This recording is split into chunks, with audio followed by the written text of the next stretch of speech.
Hey, friends, welcome back to the Pro Organizers Coach podcast. Today, I have with me Kevin St. Clergy, and we are going to talk about something that is not only affecting you as a business owner, but it's actually affecting you when you're working with clients as well. And what Kevin calls it is blind blaming. So, we're definitely going to get into that. But thank you so much for being on the show, Kevin. Thanks for having me. I love what you're doing.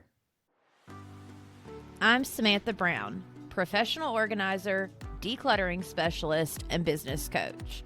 I created Pro Organizers Coach podcast to empower you to reach new heights in your business. I am on a mission to build a supportive sisterhood of passionate professional organizers. So whether you're a seasoned pro or you're just getting started, this podcast is for you. Thanks. Okay, so let's talk about blind blaming, get into it, and figure out how we can help our listeners to stop blind blaming. Yeah. So I'll tell you a little bit about my history and how we got here. Yeah. And notice I have the glasses on my chest and I have them on my head. So that's funny. Anyway, I started a digital marketing agency that turned into a coaching program years ago. And we grew it to 450 clients with around 900 locations, 23 employees, and we had a very successful 8-figure exit in 2022. So it was really fun to start as one thing, but turn into the coach and then scale that from there to really turn it into not just a coaching part-time income, because I started just wanting to replace my corporate income. And then it turned into a full-time business. Like, well, gosh, we really need to scale this thing. And so it was really interesting to go from just wanting to replace my corporate income to developing a full-time gig that completely changed my life and the lives of others, which I think is what you teach and your listeners teach other people. When you get somebody really organized, which is a lot of times one of the first things we do when working with somebody, I think it changes their life. Absolutely. Yes, it changes their mindset, it changes their life, it changes all of it for sure. Yeah.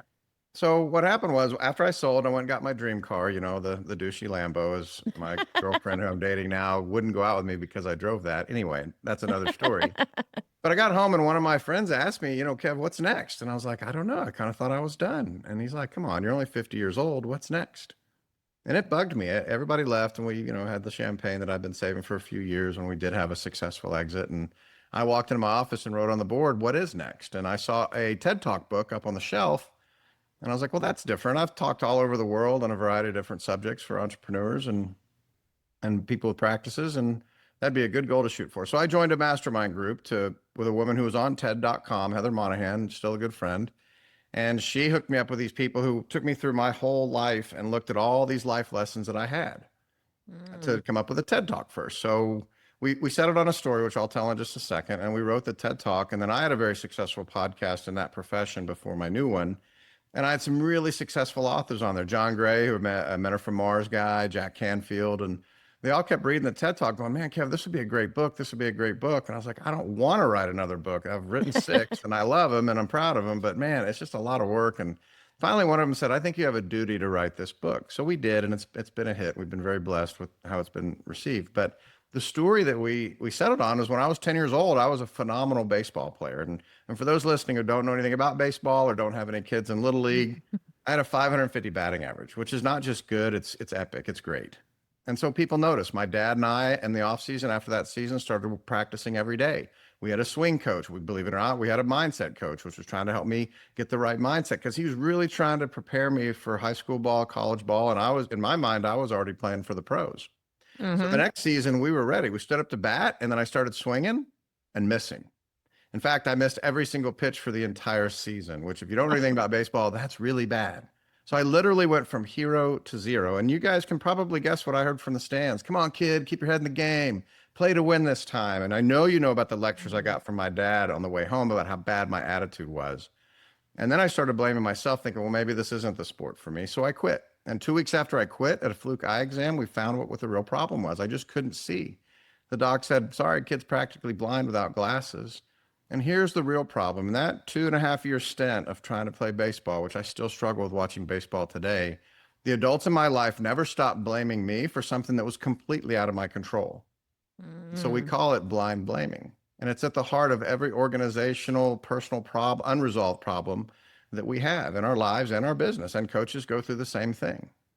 Yeah, absolutely. And I think, exactly what you said, right? Like We do it as parents, we do it as entrepreneurs, we do it we think we know what the problem is, and then that's why we were saying, like, whether it's in our business as organizers, like we think, oh, it's our, my marketing, or it's my website, or whatever, like we can put the blame on one thing, or there's just not enough clients out there for me, there's not enough people that are wanting my services, to, like, even when we're working with clients and we're in the home, if we think that the problem is one thing and we start trying to help them around that, but then that's not actually what's helping them, then we're not really helping people. But I can see where, as humans, we think we have the answer. We think we know what it is. And so blind blaming becomes the thing that we go to without realizing it.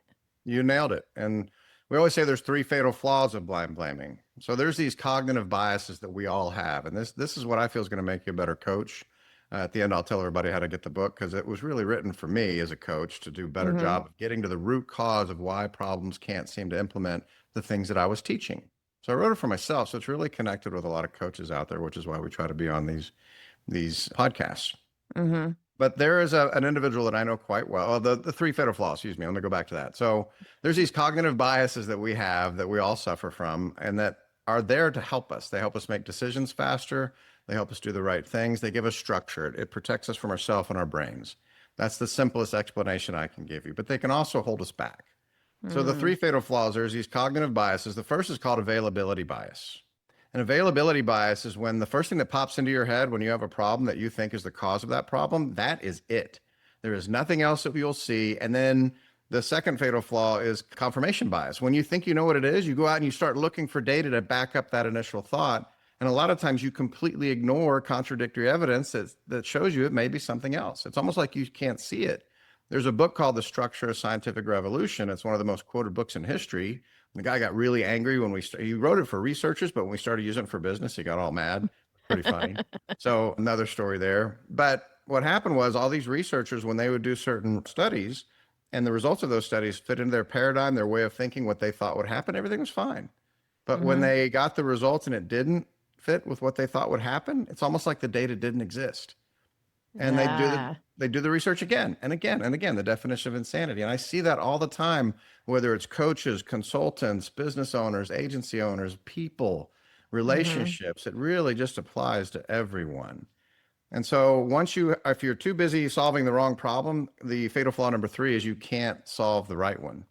You can't see the right one. So when you have all those together, the key is, okay, the first question, we came up with this framework to how to get past blind blaming. It's kind of perfect transition into how to do that. So we call it the RCD method. It's simple, but simple doesn't mean easy.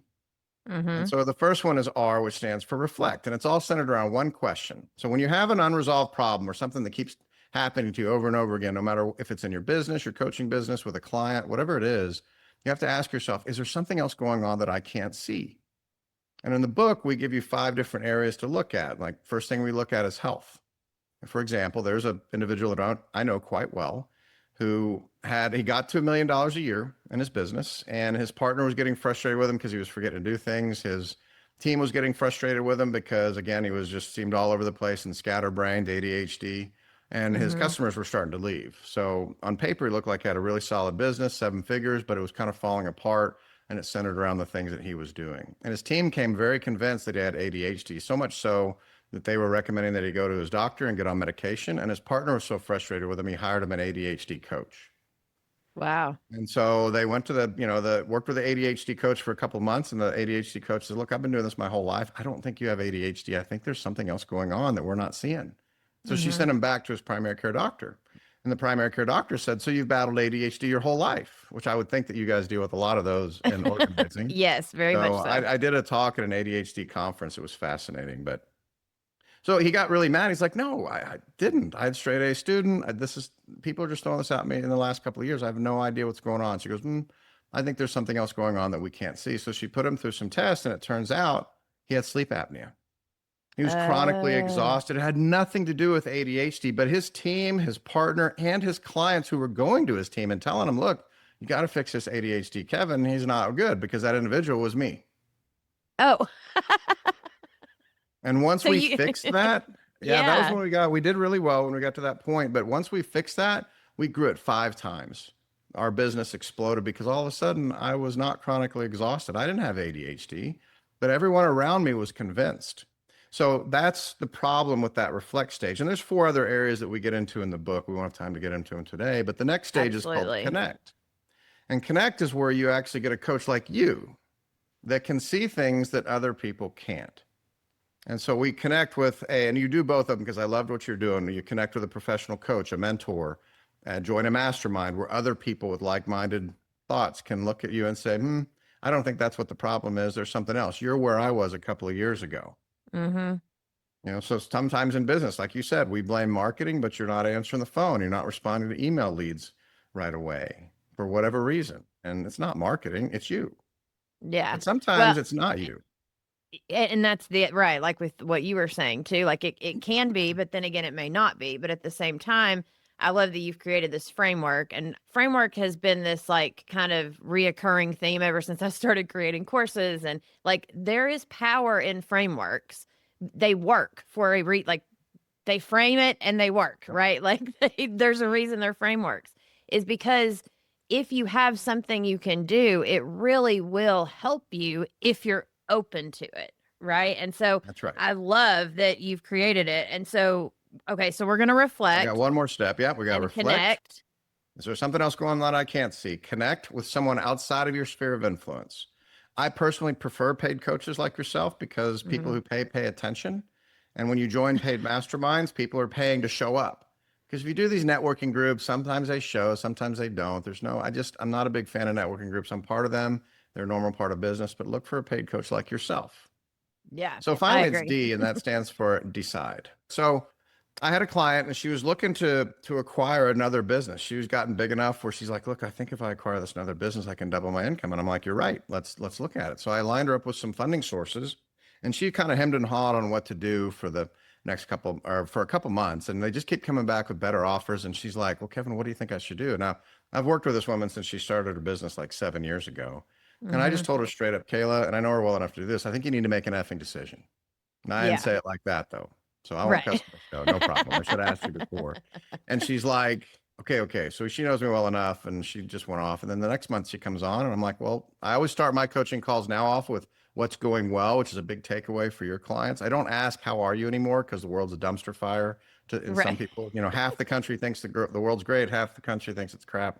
So just ask what's going well. But I want you guys to watch your clients when you start your calls or your sessions off like that, because you're going to see people go, and then they're going to pause and they're going to go, wait a minute, I was perfectly ready to complain. Let me think about that for a minute. But it starts the meeting off in a positive way. So I asked her what's going well, and she just went into it. She's like, Kevin, you've changed my life. I'm MFDing all over the place. I can't believe this. I mean, this is exactly what I needed to get out of my own way. And I'm like, Kayla, what are you talking about? MFD? She's like, yeah, make an effing decision. I'm doing it. And I'm like, oh my God, do you mind if I use that in my book? I think that's awesome. And we did. And it was the biggest thing I was scared about. And only the second person I'd read the book was a guy named Jack Canfield. Some of you may know him. He wrote Chicken Soup for the Soul. But what a lot of people don't know, he sold 500 million books. But a lot of people don't know he sold that for $1 gazillion, and he wanted to start a self-help company. And where he made his money the last 25 or 30 years is with a book called The Success Principles, which I highly recommend. But he gets on, and he was a coach. It was an author retreat. And I was like, well, I want to learn from the best. So join the retreat. There's like 6 people. I'm the 7th person in the coaching program. We're all witnessing the live coaching, and he's just beating people up in a nice way, in a sweet way. But he's like, your story sucks. You got to do this. And I'm like, oh God, here we go. So he gets to my book and he's like, let's see, Kevin St. Clergy. Oh, right. Yeah. I stayed up till midnight last night reading your book. I love it. It's going to be a classic. Let's just talk about how to market it. And then he goes, and I loved your effing part. And I'm like, oh, I just can't feel to say the F word. It was hilarious. So, but I was going to change it. I was going to come up with some religious editions and things like that. And I've actually had churches read it too. And I'm not changing it, because when I ask people, what was your biggest takeaway from the RCD Method, the book, the blind blaming and the transformation part in the book? They're like, MFD, I need to be more decisive. And that's a huge place.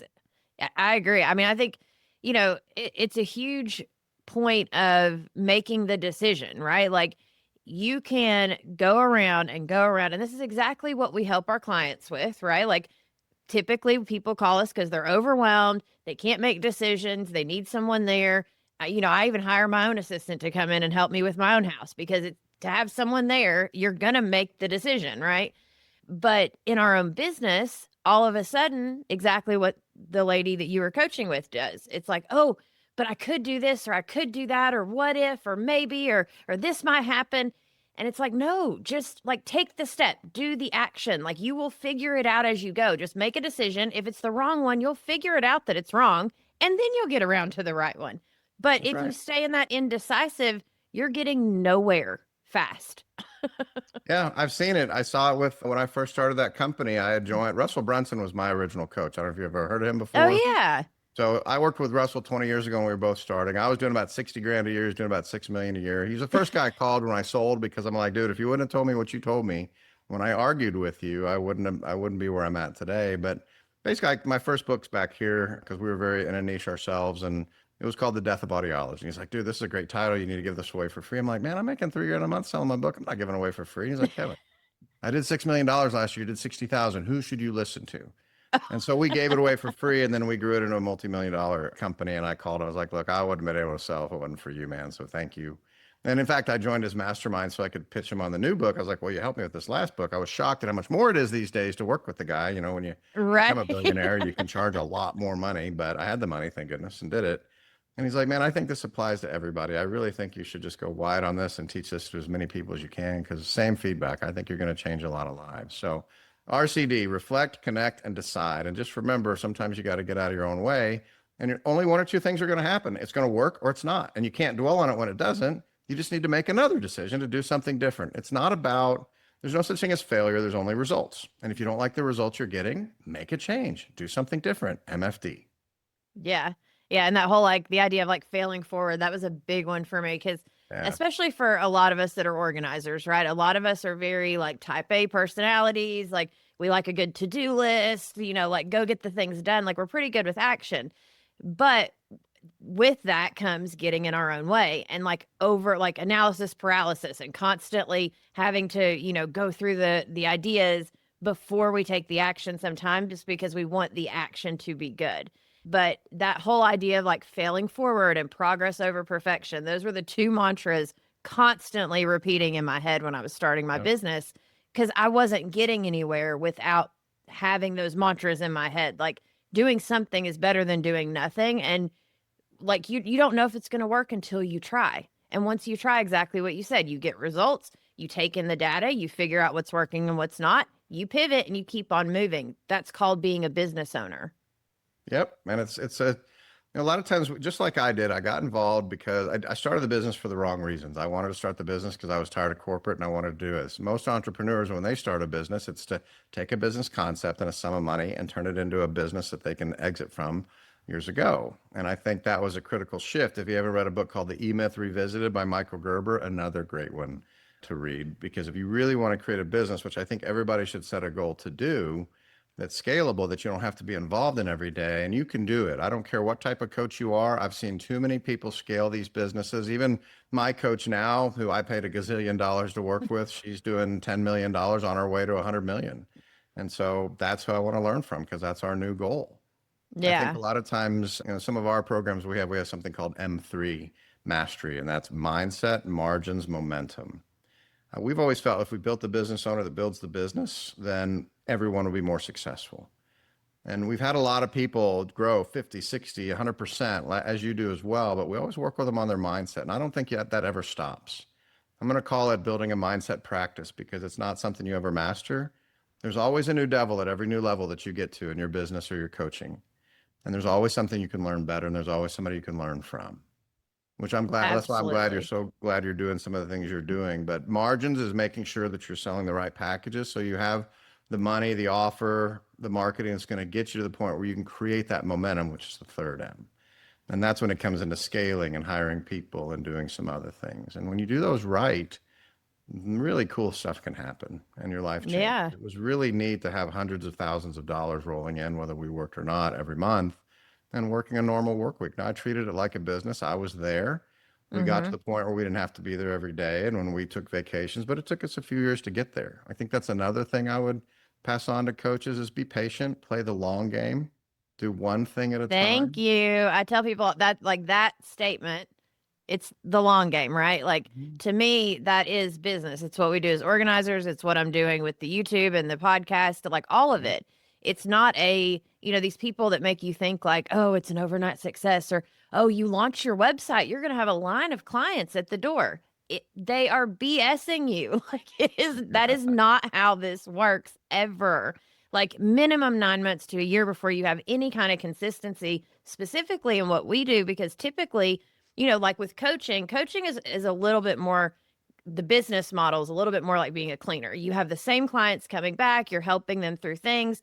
As an organizer, typically you're helping them and you're done with the project, and then you have to go find new clients Yeah. constantly. So it adds this whole extra layer of pressure and of constantly having to bring in new people to keep the business going. Now, people will start to come back and they'll tell their friends and like all the things that happen, but it takes time for all of those things to happen. But I want to I love what you said about the mindset piece, because I think with this blind blaming thing too, I think, or the feeling I've gotten sometimes when I do some like episodes on mindset, or, like every one of my courses, like the first module is always mindset, and because it's that important to me, like that should be the first thing we're working on. But I think a lot of people are like, oh, what's mindset work? What's that? But it comes right back to the blind blaming thing. If you're not looking at your thoughts, if you're not seeing if they serve you, if you're not looking at your results, if you're not choosing a better thought or a different, all of the things that come with our mindset, then you're setting yourself up for failure, in my opinion, or you're probably blind blaming and have no idea that you are. You are, and there's a lot of time. My business partner in one of our companies, one of our we have a high-end mastermind group where people pay us 25 grand and 50 grand a year to be part of it. So it was a mindset shift Legit. for me. Yeah. Yeah, it's legit. We have 40 people to 25K. We have about 10 people to 50. It's an incredible business and it's life-changing.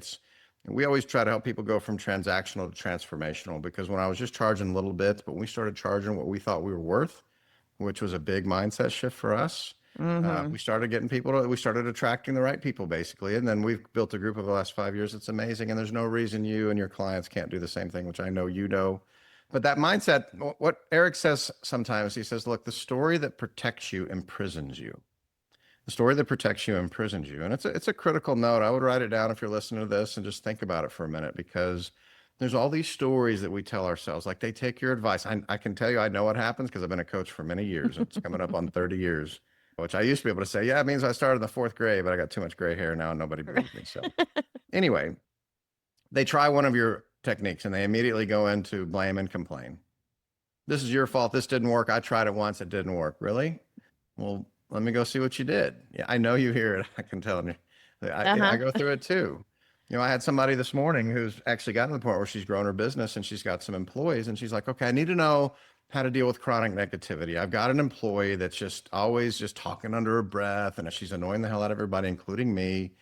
And then she says, even her manager is frustrated. So I had to have a meeting with her. And so how do I meet with that person and say, teach her to get out of that? And I'm like, okay, well, do you know what the real problem is? She's like, well, yeah, she's chronically negative. I'm like, no. You said you have a manager. She has a person that she works with, that manager. She's like, yeah. But that manager came to me and said, hey, I need your help dealing with this. Like, you should have said no. The real problem is you've not set that person up. So now that person has 2 bosses. Of course she's negative, because she's going to hear one thing from you and one thing from her. And she's going to be pissed off. I'm sorry. Yeah, no, you're be good. upset. It's not the F word, so we're good. Yeah.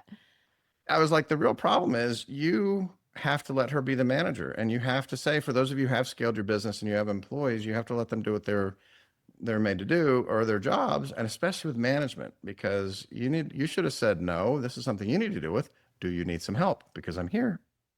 Right. And that whole like idea of micromanaging, because especially when we get to the point of, having assistants and having, a lot of times they're 1099 employees. And I just had this conversation with somebody the other day. She's like, well, I want to jump straight in with actual employees because I want to have more control.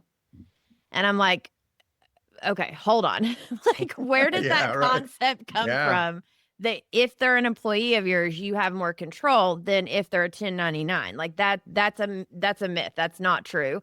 I've actually had better success. Not that I've technically had employees, but if you look at an employee mindset versus someone that's running their own business mindset and that's coming alongside of you to help you with your business. It's a different mindset. Like, but that thought alone, in her mind, she had to start as like a corporation and she had to bring in all these employees and I'm like, whoa, whoa, whoa, hold on. Like, slow your roll. Slow Let's down, take it. Yeah, let's take it one step at a time and start to build the momentum instead of jumping straight into the deep end when, you could hire some people, but are they going to be the right people? Are they going to know what they're doing? Are you going to know how to train them when you've not even done this yourself? Like, there was just a lot of little things that people, when you've not done it, you don't know. But if you're not looking at your mindset, if you're not open, like if you're paying a coach, this is my biggest frustration with being a coach, and I'm sure it probably is yours too.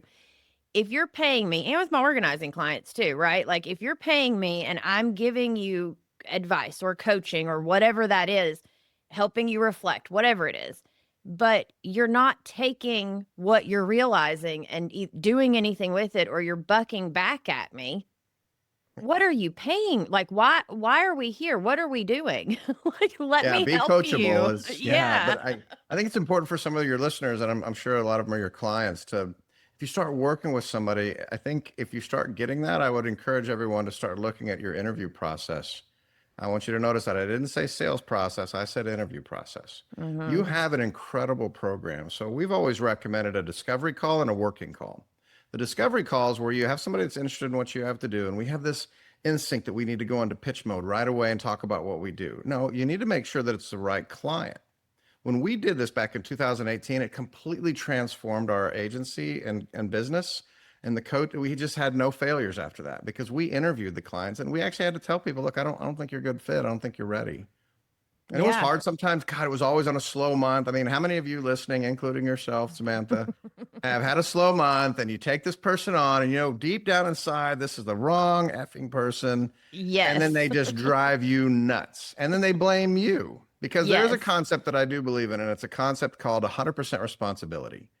If you're going to take 100% responsibility for everything in your life, including your coaching business, there's two things you have to give up: blaming and complaining. Mm. And And when same you with do same with that, your organizing, but any business. oh yeah, any You business, especially for what yeah. you guys teach. And a lot of times we blame the customer. And it's like, well, what does this person do? This particular client sucks the life out of me, which I got from a recent client. I was like, well, then fire them. I can't do Right. that. I'm broke as, I'm broke. So Right. I'm sorry. I just got off the phone with a New York client. He's cussing like a Oh, sailor. you're So fine. You're fine. So But yeah, I think that's important for everybody to know, to interview. So I call it a discovery call and a working call. And a few agencies and coaches I've worked with recently, when we've done that, it's changed their whole business and they well, get and more confident. that's what we do as organizers. Like as soon as you said that, I'm like, okay, hold on. Like as a coach, I'm not doing that, but as an organizer, I do that because I have a phone call that I start with, and then I do a consultation in their home. And the consultation in their home, there have been clients that I'm like, you're not ready. Like it's not the right time right now, and they're willing to pay me, they're ready to hire me, they're ready to put the deposit down, and I'm like, listen, we're not going to get anywhere with this because I can tell they are not emotionally ready for the process, and you have to be, especially when it's like a whole home decluttering or like one of these bigger things. And I guess I've never really thought about it when it comes to like as a coach. I mean, it makes sense, right? Like the discovery call, I still do those with Yeah. clients, but I've never really taken the time to be like, oh, let's do a consultation to move you into the coaching to see if it's the right fit. It's always just been, hey, you want to start an organizing business and I know I can help you. Let's go. One of the biggest fears that new professional organizers have is this: what if I get a client and I don't know what to do? Because organizing is not just about bins and labels. It's about guiding real people through overwhelm, emotional attachments, and through life transitions. This is why I created my How to Work with Clients as a Professional Organizer course.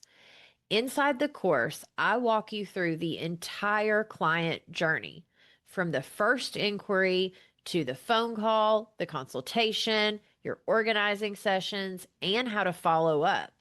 You'll learn how to run confident consultations, lead productive sessions, measure spaces for products, and create systems that help your clients maintain their spaces long after you leave.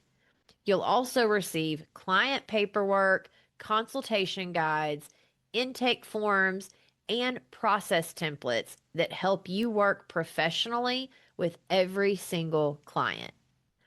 Because when you feel confident walking into a client's home, you're able to focus on what really matters, helping them experience real transformation in their space.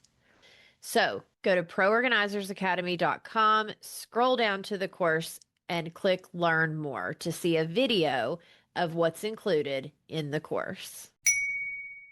I get it. I'll tell you why we called it a working call, because we played around with the name and we played and tested it. And the way it just goes in how you talk to people. Look, this first call is a discovery call. And we used to get, thank you for taking the time to get to know me and what I'm going through. It just connect, because what really makes everyone listening, including yourself, better, makes your business grow, is the quality and quantity of the relationships you take the time to build. When you're not pitching and you're interviewing and you're doing a discovery call to decide what's really driving them to want to do whatever it is you're selling. Why are they wanting to organize their home? Why are they wanting to start a coaching business? And then we used to say, listen, our next step is a call we call it a working call, to see if it makes sense to work together. And that's the key phrase, because what we would do is it was a test. So I'm going to give everybody listening, including you, how many of you have signed up a client and then you have your first call and they freaking no-show on you? Yeah. It happens. It happens to the best of us. But when we did that, it was a litmus test. Discovery call. Okay, the next step is, and we'd always schedule it 3 to 7 days after that call, depending on their schedule and ours, to see, number one, can they schedule a call and show up? And that we knew that if they were there, and did they take some of the things that we talked about to heart that we talked about, and then we reviewed it, and then we would do some homework and just kind of reiterate what went over the discovery call to make sure we understood their goals and why they're wanting to do this. And say, look, that's when we would do our pitch. Okay, look, I think you'd be a great client for us, and here's why. We don't take on every client because, we like to have we have a very high success rate because we only take on clients that we think we can help. And I think I can help you. Yeah. And then here's the key. Here's what I recommend. So when you go to the doctor doesn't just start pitching you on services. He says, look, here's what I recommend. And if you notice, the doctor says one thing only, and he's very confident on it. He doesn't say, well, listen, I had ablation surgery. I had AFib going on a couple times last year. So the electrophysiology specialist that I made to, he didn't say, well, listen, you can just take more medicine, you can have this ablation surgery, or you can do nothing. It's your choice. No, he said with confidence, listen, this is something that only gets worse. It's never going to get any better until you're ready to deal with it. I recommend now, in his words, you're relatively young. I was like, well, thanks. Right. You're relatively young, relatively healthy. I recommend you do this because it's going to give you some years of relief. And he was right. Yeah. But he said it with confidence, and I recommend making one recommendation at a time.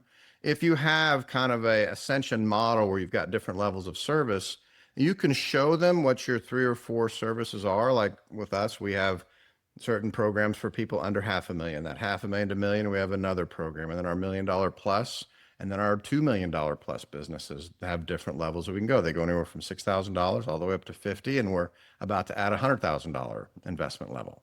Because there's people out there that have multi-million-dollar businesses, and we'll do it. So the key takeaway there is those who ask, guys, sometimes, and gals, sometimes get. Yeah.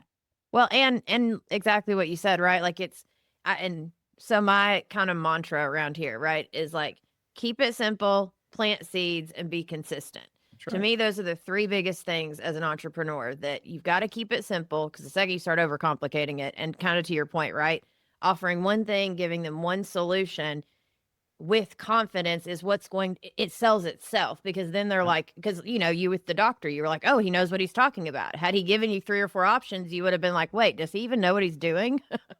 No kidding. Well, that's the thing. Do it confidently. Say, this is what I recommend for you, and here's why. And then here's the hard part. Shut up. Close your mouth. Right. And let them make a decision. I just trained somebody. We were going through, it was not the owner itself, but I was working with the employee, and that coach, we've been working with her on making a confident recommendation. And I swear to you guys, she goes, okay, this is what I recommend. And she did it perfectly. She closed her mouth. She didn't say anything else. We call it the standoff. Whoever talks first loses. She did it. She did it perfect. I was so proud. I was like, yes. And then she goes, Are you sure? Because the client goes, yeah, I'll do it. Let's go. And she goes, are you sure? I'm like, oh my God, no. That's hilarious. I But I can think you hear need to be like, prepared. Yeah. When they yeah, say yes, great. Here, congratulations. I never say thank you. You want to say congratulations. right. Everybody on this call should say congratulations. Here's the next step, and whatever that may be. I need to Yeah. get your credit card. I'm going to send you a link right now. I always like to do it live on the call. So once you've got that excitement ready to go, look, let me go ahead and send you the link. Let's get you signed up, and then I'm going to go over next steps. I'll give you a couple of seconds. Here it comes. I love it because that's one of the things I teach too, right? Is like while I'm at the consultation in the client's home, we're going to go ahead and get the deposit. We're going to go ahead and get on the Yeah. calendar. And each session, we're going to go ahead and get the next one booked before I leave that day. And we're going to go ahead and have a plan of what the next step's going to be. So they know what to expect.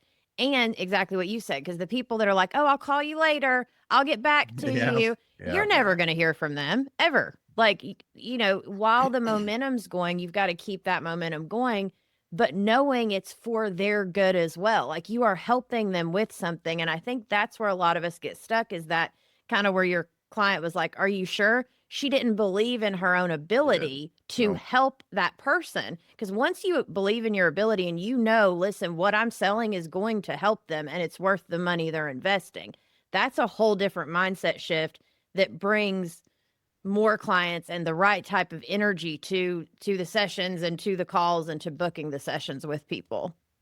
Yeah, I love it. And I forgot you guys are in person, so that's even better, because sometimes over Zoom it's a little harder, as you know. Yes. You tell, but in person is great.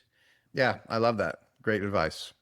Well, thank you. I mean, this has been a phenomenal conversation. Okay, so tell everyone about like your freebie and all the stuff that you have for them, where they can go to check you out. Yeah, I don't necessarily have a freebie, but I have a low offer. Oh, not a But if freebie. you, Sorry, I call it a freebie. trying to give my stuff away for free. My bad. Yeah, there's costs involved, but I am going to offer everybody all 4 copies of the book. We have an audio, we have the Audible version, we have the audio version, we have the Kindle version, and then we have a hardcover that I will personally sign for all of your listeners. Love and it's it. $15. So it's $15. You can go to blindblaming.com. And I highly recommend everybody go through the funnel just so you can see how it works. I'm not trying to sell your clients. I just want them to see, because we mainly work with agencies. We do work with a few coaches, but I think you go through the funnel and look how the page is structured. You're welcome to take that structure and copy it, because it does work. See, I love that. I think I tell people all the time that come through my courses or I'm help with a website or whatever, I'm like, go copy mine. Like Yeah. whatever you need. Yeah, just let's go take there, it. Like, because here's the thing. Yeah, it's such great advice. Now, don't clearly steal somebody. Please don't write a book called Blind Absolutely. Blaming. I mean, come on, use your. We don't call it stealing though. We call it ethically swipe and redeploy, and that's the way you want to do it. And whether you're doing YouTube or things like that, you can look at what other people are doing. Don't copy them. That's not good. But take the No. ideas and say, how can I twist this? And you've got Claude and some other AI things out there that can help you make it your own. So I'm with you Yes. there. But yeah, I've made enough money in my life. Everybody can copy or take whatever they want.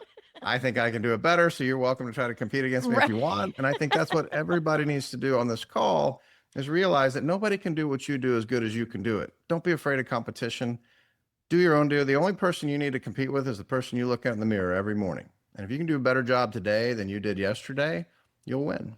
Yeah, you're totally. I love it. I have the most notes I have had since having a conversation with anyone in a very long time. So thank you so much for bringing this knowledge to You're us. welcome. And then you guys go check out his $15, which might as well be free, because $15 is like a Big Mac at this point.